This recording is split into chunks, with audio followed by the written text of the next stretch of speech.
오늘 말씀의 제목은 엿보는 자들에게 주신 교훈이라는 뜻입니다. 함께 나누기로 합니다. 엿보는 자들에게 주시는 교훈. 물론 오늘 본문에는 바리새인이 나오고 율법교사가 나오고 예수님이 나오고 환자 한 명이 등장하게 됩니다. 바리새인과 사두개인은 사실은 사적인 모임의 사람들이에요. 개인적인 단체들이라고 할 수 있죠. 율법사는 공식적인 직책입니다. 그리고 오늘 등장하는 환자의 병명은 수종병, 옛날 번역에는 한글판에서는 고창병이라고 나오죠. 고창병. 과도한 수분으로 몸이 붓는 병이에요. 사람이 이제 이렇게 몸이 있다가 어떤 부위에 휘순이 안 되면 한쪽으로 이제 약한 부위로 그 물기가 빠져나가야 되는데 안 나가고 모이는 거예요. 이렇게. 저도 옛날 군에 있을 때 이게 한쪽으로 이렇게 이만큼 부었을 때가 있었어요.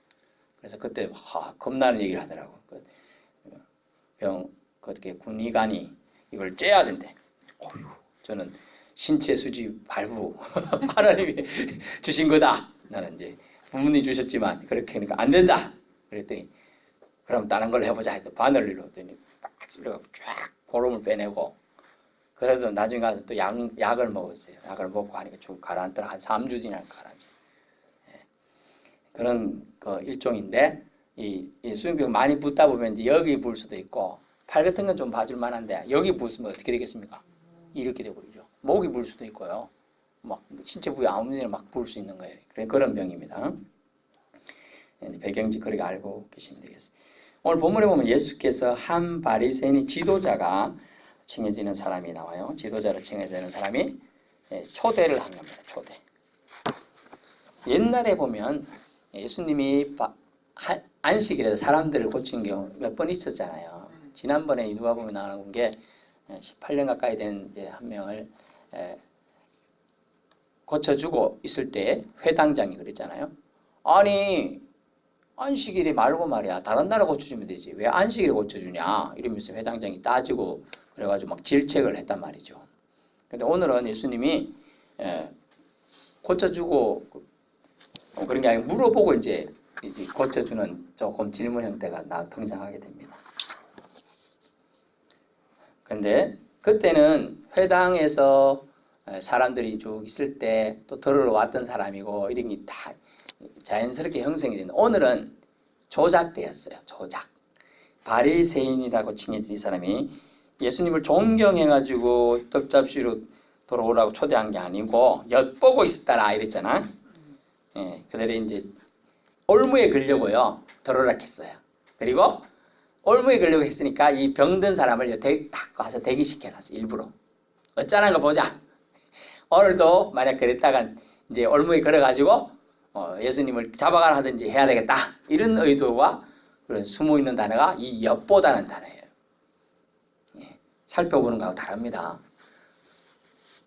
우리가 누군가의 얘기를 궁금하기도 하고 그러면 어떻게 됐죠? 엿들어요. 엿들어. 엿듣는다. 그래 엿보다. 보긴 보는데 기회를 삼고 올물시우기 위해서 막 이렇게 보는 거야. 바늘 구멍 뚫어가지고 이렇게 엿보는 거 좀 실감나라고 제가 표현을 하는데 1절에서 6절까지는 안식일에 대한 가르침을 주고자 하는데 엿보고 있더라 표현으로 보아서 예수님을 존경해서가 아니고 그래서 초대한 것이 아님을 알 수 있어요. 안식일에 대한 정의를 오늘 또 내려봅니다. 안식일에 병 고쳐주는 것이 합당하냐라고 3절에 예수님이 그 사람들에게 질문을 던진 겁니다. 이번에는 예수님은 딴 때는 예수님이 안식일이건 상관없이 예수님 자신의 일을 하시죠. 하시면서 고쳐줍니다. 그러면 사람들이 네가 왜 안식일에 그런 일 하냐 이런단 말이죠.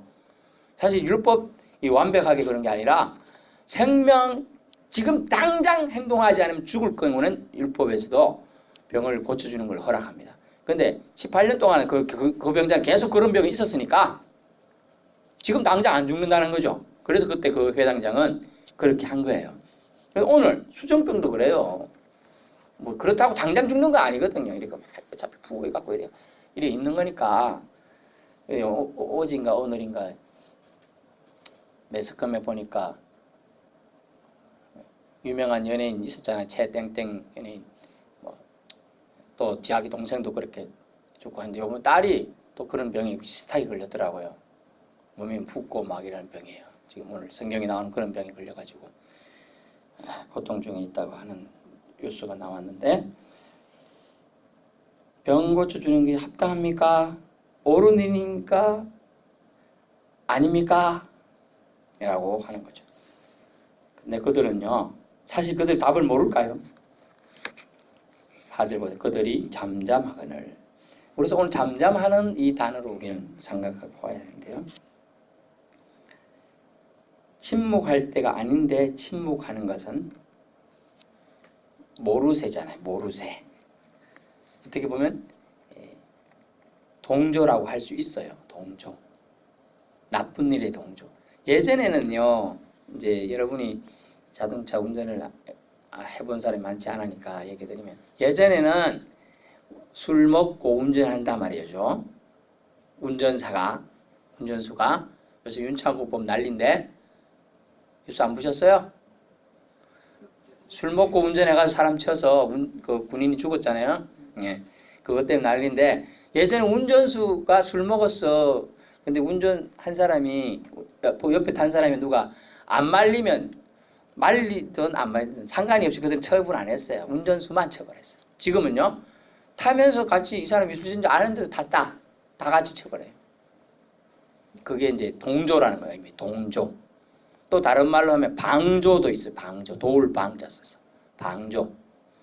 그런 의미가 있는데, 성경에는 침묵해야 될 때 침묵한 것이 아니라 침묵하지 않아야 될 때, 또 잠잠하지 않아야 될 때, 잠잠한 거는 동조라는 거죠. 해피라는 거예요. 정의롭게 하지 않는 것.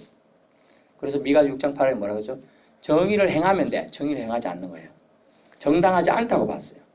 그래서 주님은 이 난처한 질문에 대한 대답을 그들이 하길 바랬지만 못할 줄 알고 계셨겠죠? 난처한 질문, 난처할 때 어떠세요? 모르겠다고 잠잠합니까? 여러분 어때요? 이런 만약 난처한 질문 누군가 던졌다. 만약 이런 예를 들죠. 너 진짜로 예수 믿는다면 네가 믿는다는 증거를 보여봐. 아주 난처한 질문이에요. 볼 수 있어요? 증거가 없어요, 사실은. 왜냐하면 믿음은 영적인 거거든요.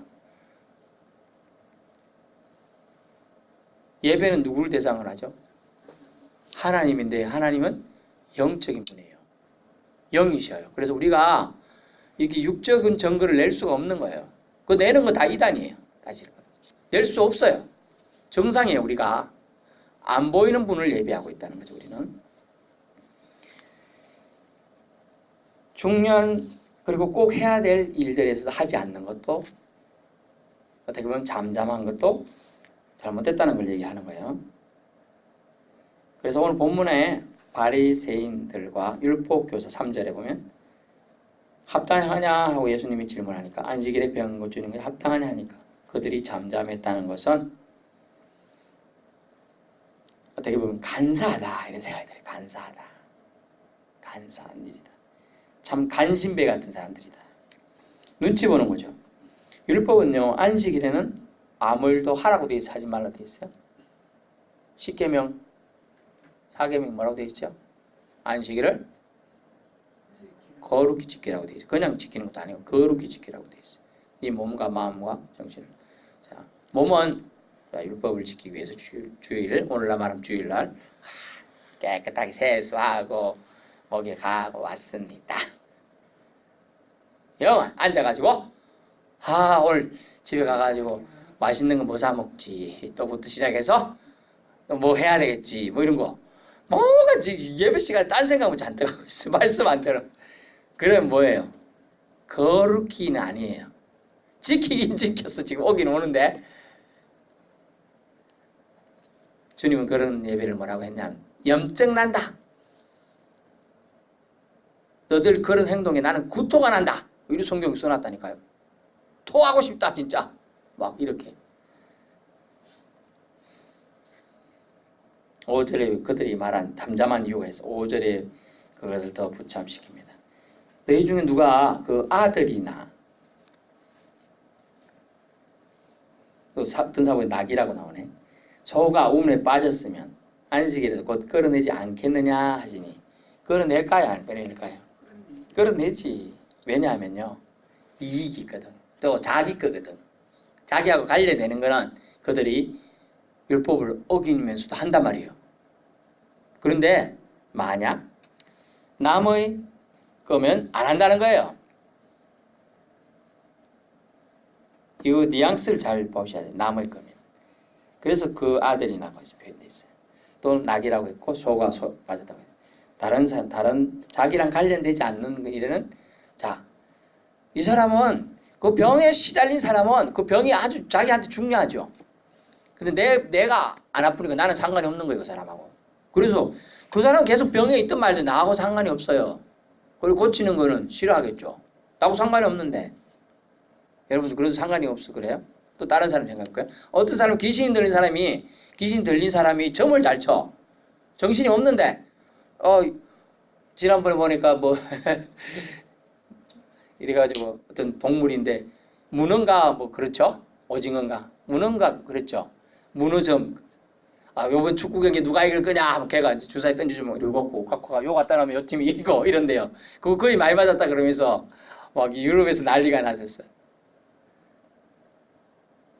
왜냐하면 이익과 상관되는 거냐 아니냐에 지금 사람이 율법이 왔다 갔다 해요. 자기들이 세워놓은 율법도 이익요, 이익. 제가 말하는 이익을 지금 얘기하는 거예요.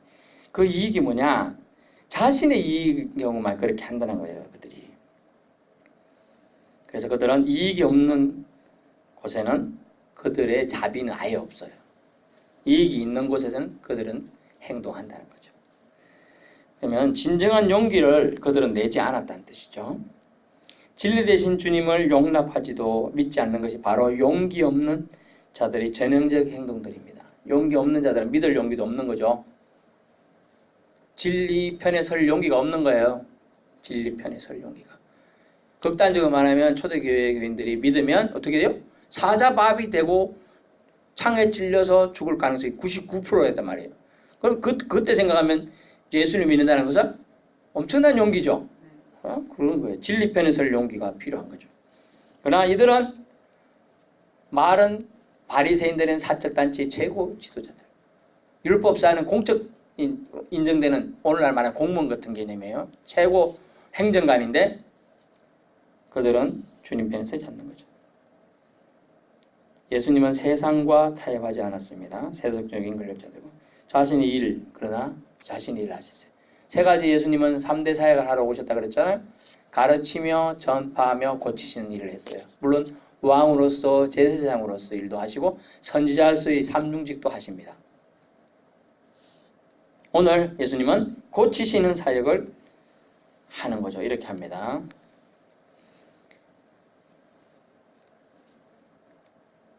(2절) 주의 앞에 수중병 든 사람이 있는지라 앞다가냐 3절에 하시고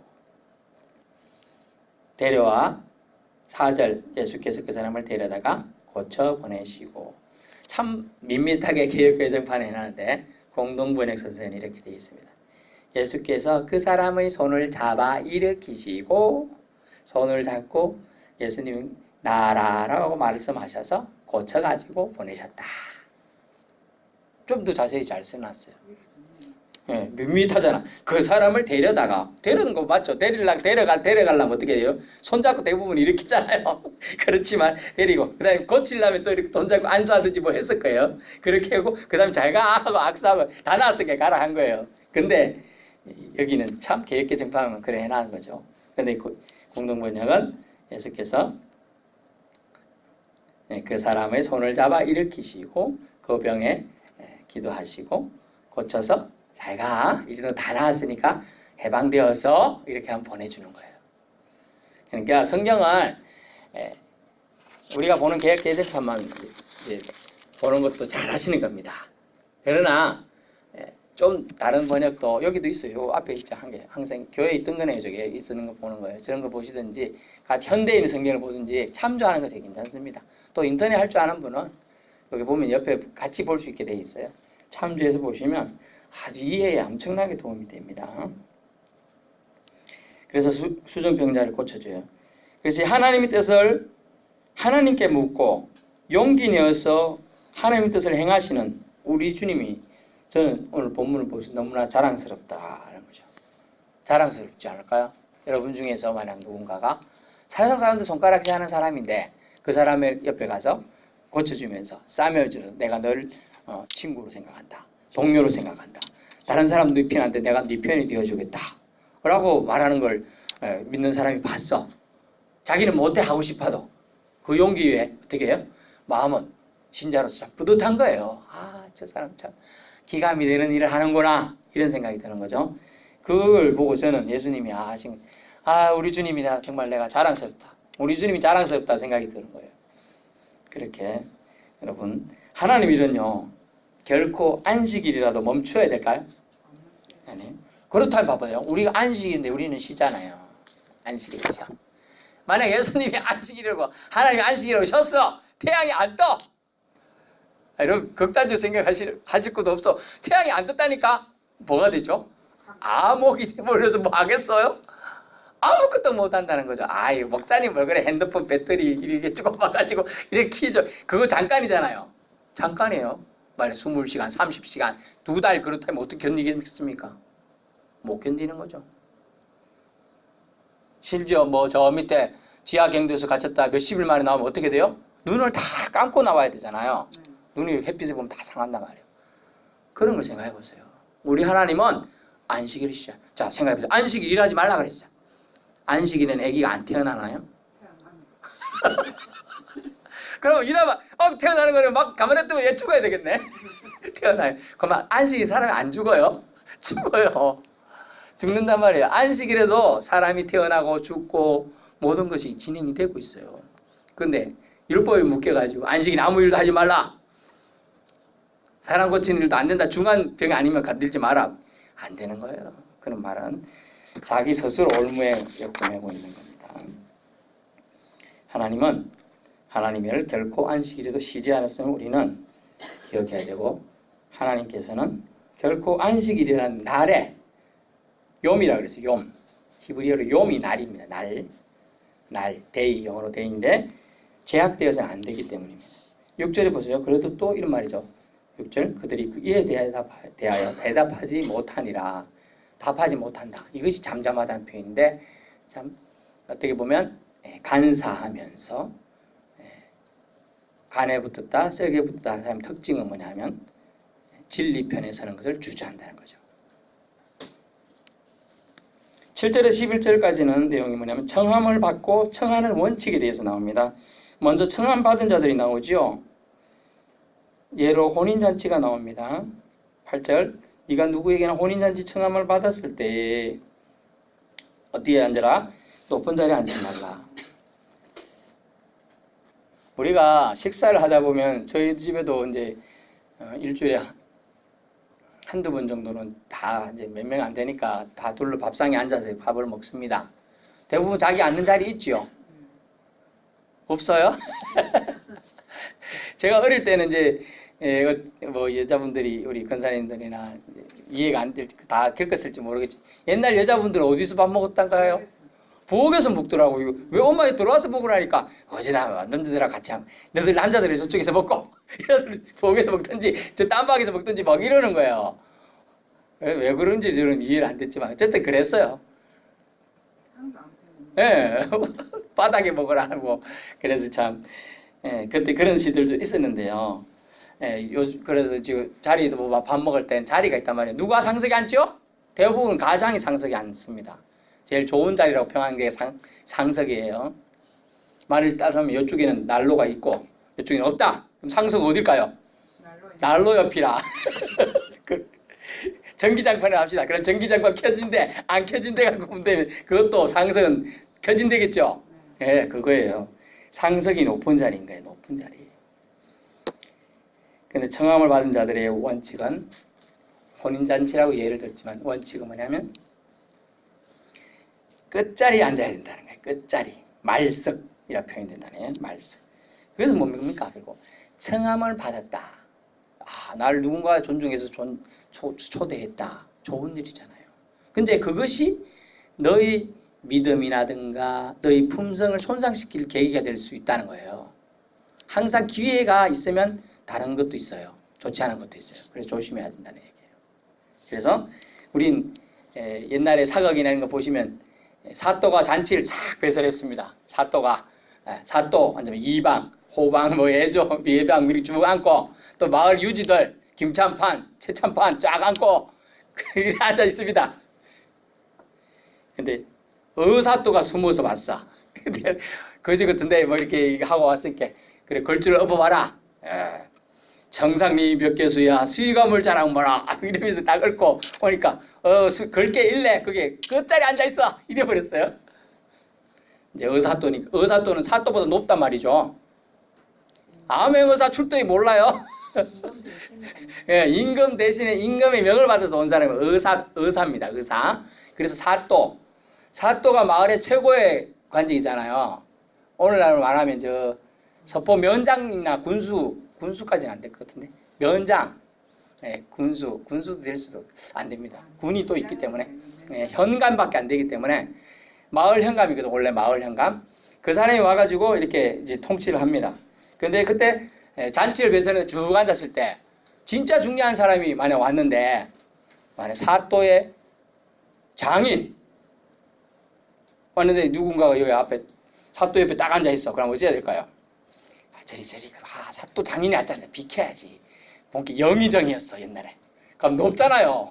저리 가야 돼. 근데 여기 앉았는데 이거 뚝 차면 그 뒷에 있어도 또 이렇게 한 칸씩 밀릴까요? 아니에요. 여기 제일 앞에 있다가도 제일 꼴찌로 가야 돼요. 그럴 바에 차라리 제일 끝에 앉아라는 게 예수님이 가르치는 거예요.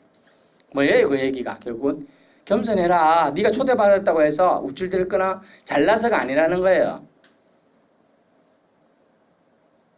잘나서가 아니다. 겸손해야지 네가 다른 말로 거리가 되지 않는 웃음거리가 되지 않을 것이다. 그 얘기하고 있는 겁니다. 겸손하라는 얘기예요. 12절과 14절에는 이제 청하는 자들이 내용이 나옵니다. 청하는 자들이 뭐냐? 청하는 원칙이 뭐냐면 도로 청할 수 없는 자들을 청하라고 말하고 있어요. 우리 생각은 보통 이제 초대하면 누군가 이득이 돼야 되니까 내가 이런 걸 초대했으면 나에게 내가 1이라는 걸 베푸면 2를 줄 수 있는 사람이나 최소 1은 줄 수 있는 사람을 초대하는 거 한단 말이죠. 우리 잔치 기분 아닙니까? 잔치 초대하면 그렇지 않아요? 그냥 가는 사람도 있겠지만 대부분이 뭘 들고 갑니까? 부조금을 들고 가든지 부위를 들고 가든지 아니면 뭐 이렇게 뭘 들고 간단 말이죠. 선물 가지고 가든지. 그런데 이렇게 갚을 능력 있는 사람들한테는 우리 인간적인 생각은 그런 사람을 초대하지만 하나님의 생각은 예수님의 말씀은 뭐냐면 가난한 자들, 몸 불편한 자들, 전원자들, 맹인들 이런 사람을 초대하라는 거예요. 유인즉시 그들로 인하여 복이 온다. 우리 번역은 복이 된다 이렇게 돼 있죠. 그래 안 돼 있어요? 그들이 갚을 14절 그들이 갚을 것이 없어 내게 복이 되리니 이렇게 돼 있는데 좀 전에 말한 공동번역 성서는 좀 더 재밌게 돼 있어요. 그들이 갚을 것이 없으므로 네게 행복이 될 것이다 이렇게 돼 있어요. 행복으로 평을 해주고 있어요. 결국 뭐냐면 이런 자들을 초대하고 대접하는 것은 근데 중요한 게 놓치지 말 걸 밑줄 쫙 그으면 좋겠지만 뭐냐면 의인들이 부활시라는 단어예요. 14절 끝 부분에 의인들이 부활시 네가 갚음을 받게 된다. 이런 사람들을 초대해서 대접하면 너한테 갚을 것이 없는 사람들 누구에게 축복 빌어주느냐? 여호와께서 당신에게 복을 주실 겁니다. 이런 말로 축복한다는 거예요. 그런 말들을 누가 듣는다? 여호와가 좀 전에 제가 아까 말했지만 다 듣고 계신다는 거예요. 그래서 저 사람은 우리에게 늘 잘해줬습니다. 우리 신약에 보면 도로시라는 사람이 나오잖아요. 구제 않는 일 많고 어떤 옷을 지어가지고 힘든 사람, 옷 없는 사람 지어주고 이런 사람 죽었잖아요. 그리고 그 사람들이 그 혜택 받은 사람이 어떻게 했어요? 막 사도 바울이나 사람들한테 간청해갖고 이 사람 죽는데 안타깝습니다. 죽으면 합니다. 또 뭐 죽었습니다. 불쌍하게 달라고 막 그래. 그러니까 어때요? 가가지고 살리는 역사가 일어나는 거예요. 뭐 어떤 때? 그게 부활을 맛보기 형식인 거예요. 살아나게 할 수 있는 것은 사람들의 강력한 청원인 거예요. 청원. 따지고 보면요. 하나님 때가 되어서 그렇겠지만은 따지고 보면 출애굽의 역사도 수많은 이스라엘 백성이 하나님께 간청한 거예요. 기도하고 우리를 구하소서 구원하소서 하니까 그때가 돼서 모세를 통하여 그 일을 하시는 겁니다. 결국 청하는 자들의 원칙도 뭐냐면 겸손함으로 청했는가 합니다. 너 내세우려고 청했느냐? 아니면 대가를 바라지 않고 청했느냐는 거예요. 대가를 바라지 않고 청했다는 것이 겸손이라는 거예요. 성경에서 말하는 겸손은요. 잠깐 보면 겸손의 정의를 보면 겸손은요 밖으로 드러난 것 이상인데요. 11절 무릇 자기를 높이는 자는 낮아지고 자기를 낮추는 자는 높아지리라. 이게 겸손의 원칙이에요. 근데 자신의 결점, 우리가 겸손해야 될 이유는 우리 자신의 결점과 제약을 용서하신 하나님의 은총, 우리 자신이 각자마다 자신이 알고 있는 결점이 있어요. 그 자신의 결점과 죄악을 용서하신 하나님의 은총을 항상 기억하는 것을 겸손이라고 해요. 기억하는 사람이 이 겸손을 할 수 있어요. 내가 죄인이었구나. 내가 죄가 커서 용서받을 수 없는데 주님이 날 용서해 주셨구나. 이것이 믿어지는 사람이 겸손할 수 있다는 거예요. 이게 성경적 겸손이에요. 세상적 겸손은요, 겸손한 척 해도 세상적인 겸손이 돼요. 그러나 성경은 그런 겸손을 가짜라고 말합니다. 그러므로 보여주기식 겸손은 겸손이 아닙니다. 결론입니다. 결론. 첫 번째는요, 잠잠할 때가 아닌데, 침묵할 때가 아닌데 진리를 모른 척 하는 것은 결코 옳은 행동이 아니라는 거예요. 여러분이 잠잠하지 않아야 될 때 여러분은 용기를 내야 됩니다. 저와 여러분 용기 내실 수 있게 바랍니다. 때로는 합당한 일에는요, 세상적인 손해나 따가운 시선을 감당해야 하고 감내해야 될 때가 있어요. 그럼에도 불구하고 우리는 주님의 사람들입니다. 그것을 감당할 용기가 있기를 축원합니다. 하나님의 뜻을 쫓아 예수님처럼 담대히 옳은 일을 하여야 한다는 것이 오늘의 교훈 첫 번째입니다. 두 번째는요, 청하는 자와 청함받는 자의 예의에 대한 가르침이었는데, 그것은 청하는 자든 청함받는 자든 겸손해야 한다는 거예요. 그 겸손의 정의는 뭐였어요? 피조물로서의 사람의 겸손은요, 자신이 죄임을 인정하는 거랬잖아요. 자신이 죄인임을 인정하는 거예요.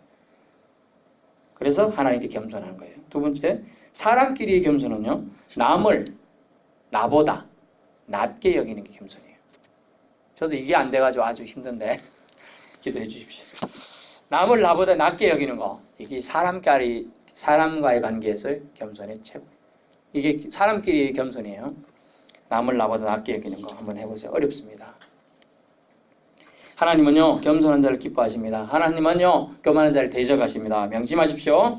이것은 진리입니다. 정하는 자가 자기 과시로 초대하면 결국 벗, 형제, 친척, 이웃을 초대하게 되는데, 그것은 이해관계가 들어가 있어요. 이들은 도로 갚을 수가 있습니다. 주고받고 하면요, 하나님 나라에는 덕이 될 게 없어요. 하나님 나라를 바라보는 자, 의인으로서 부활하고 싶은 자, 갚을 것 없는 자들을 초대하고 대접해야 된다는 걸 주님은 얘기하고 있습니다. 마지막 세 번째는요, 하나님은요, 예수님은요, 안식일에도 일하신다는 거예요. 생로병사를 주관하시는 분 누구요? 하나님. 인생이 태어나면 죽음도 있습니다. 안식일에도 주님은 일하심을 알 수 있습니다. 본문을 통해서 예수님도 생명과 관련해서는 안식일과 무관하게 일하셨어요. 그러므로 믿는 신자는 우리가 예수 그리스도를 믿고 나의 주 나의 하나님을 고백한 이상 믿는 신자는요, 엄격히 말하면 안식일이라는 말에서 말하는 안식의 의미는 없어요. 사실은 우리는 중단 없이 주님 나라를 향하여 달려가야 하는 것이죠. 표대를 그리스도가 우리에게 허락하신 부름의 상을 위하여 달려가야 한다는 걸 말씀해 주고 있습니다. 기도하겠습니다.